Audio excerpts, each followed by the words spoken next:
বন্ধন news, সত্যের বন্ধন। এবার মুখ্যমন্ত্রী শরণাপন্ন আপার প্রাইমারি চাকরি প্রার্থীরা, ইন্টারভিউ বঞ্চিত আপার প্রাইমারি চাকরি প্রার্থীরা তাদের নিয়োগের ক্ষেত্রে মুখ্যমন্ত্রীর হস্তক্ষেপ দাবি করে এদিন শহর কলকাতা শিয়ালদা থেকে ধর্মতলা পর্যন্ত মিছিলে সামিল হন।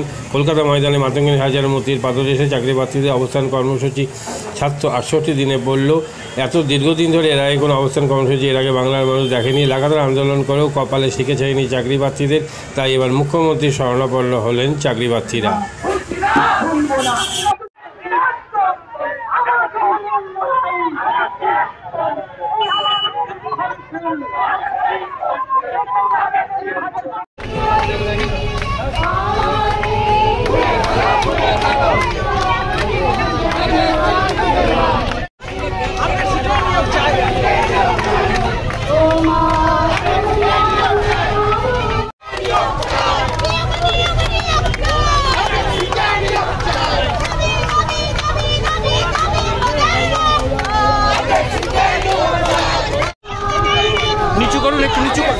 নিচু করুন, ভেতরটা দেখবো।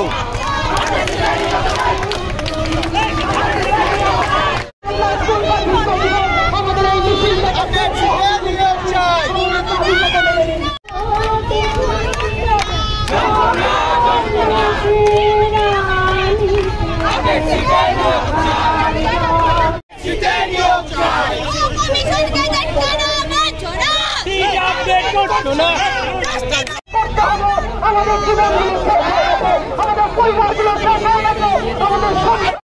আমাদের পিতাদের লক্ষ্য মনে রাখবেন। আমরা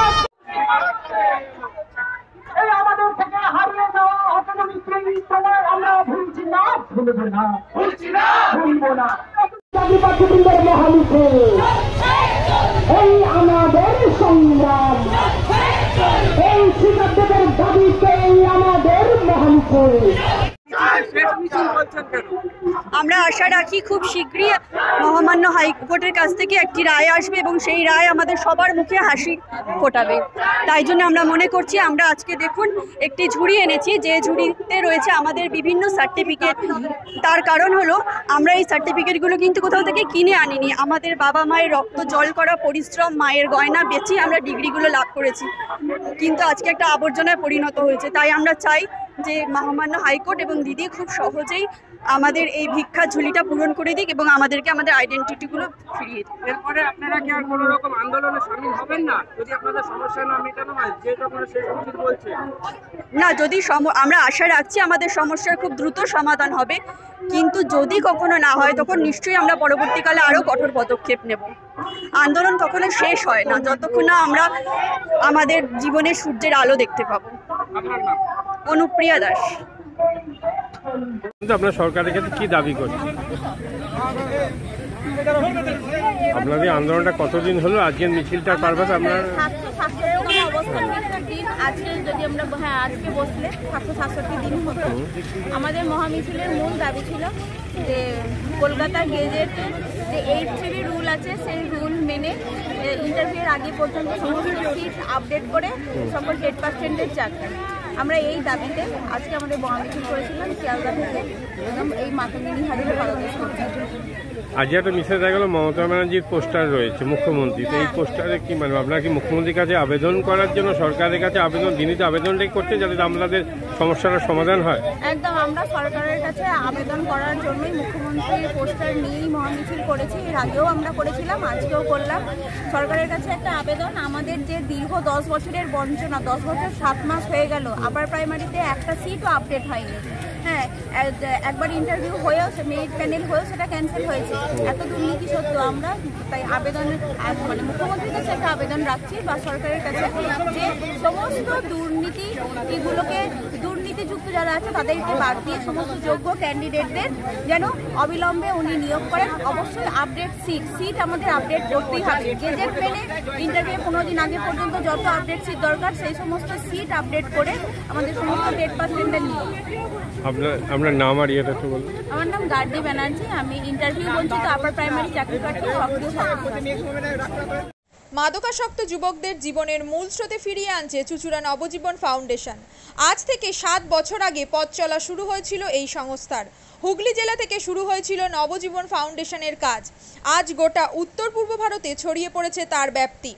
জেলা ও রাজ্যের হাজার হাজার মাদকাসক্ত যুবকদের মানসিক ও শারীরিক চিকিৎসার মধ্যে দিয়ে সুস্থ জীবনের পথে ফিরিয়ে আনছে নবজীবন ফাউন্ডেশন। কী করে এই সংস্থাকে তিল তিল করে গড়ে তুলছেন বন্ধন নিউজ এর ক্যামেরার সামনে সে কথা বললেন সংস্থার কর্ণধার চন্দন দাস। দেখি ওটার মধ্যে কি আছে বা পাড়ার বড় দাদারা করছে, আমিও একটুখানি করি, ফিলিংসটা কি সেটা দেখতে যাই। এবং একটা সার্টেন টাইমের পর কি হয়, সেটা ফ্রিকোয়েন্সিটা তখন অনেক বেশি থাকে, গ্যাপ থাকে যখন শুরু করে।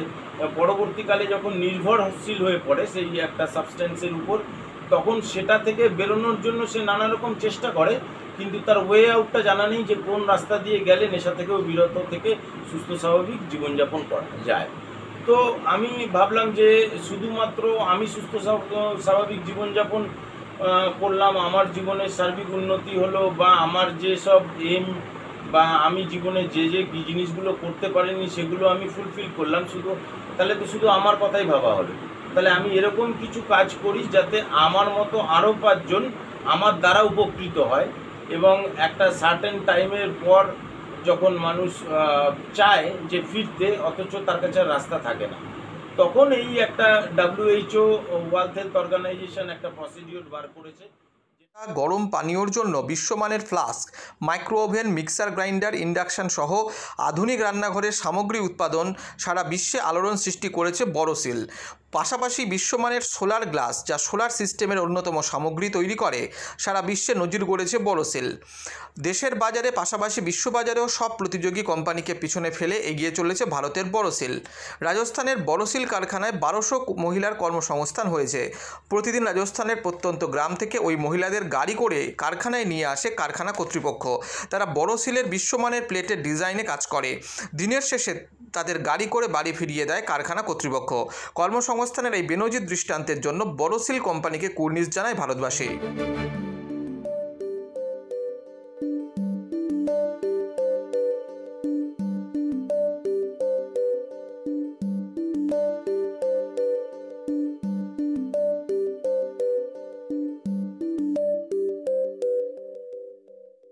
At Borosil, our products touch our customers' lives in many ways. Our philosophy is simple: understand the evolving needs of our customers and deliver solutions to meet them.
We look beyond business.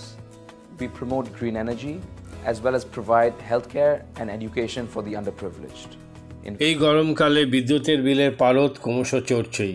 গরমের হাত থেকে রেহাই পেতে গরিব, মধ্যবিত্ত, উচ্চবিত্ত সবার ঘরেই 24 ঘন্টা পাখা ঘুরছে, হয় সিলিং ফ্যান না হলে table fan.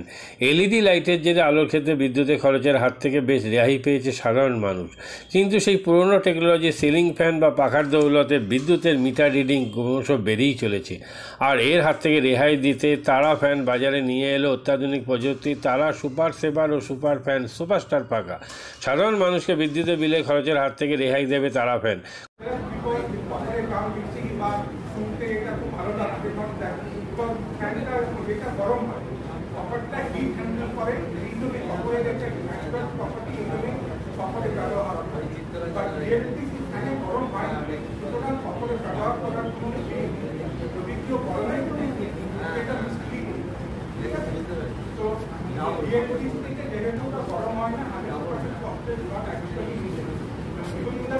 Number one BLDC fan in India, I cannot. So they are also using the same exact same.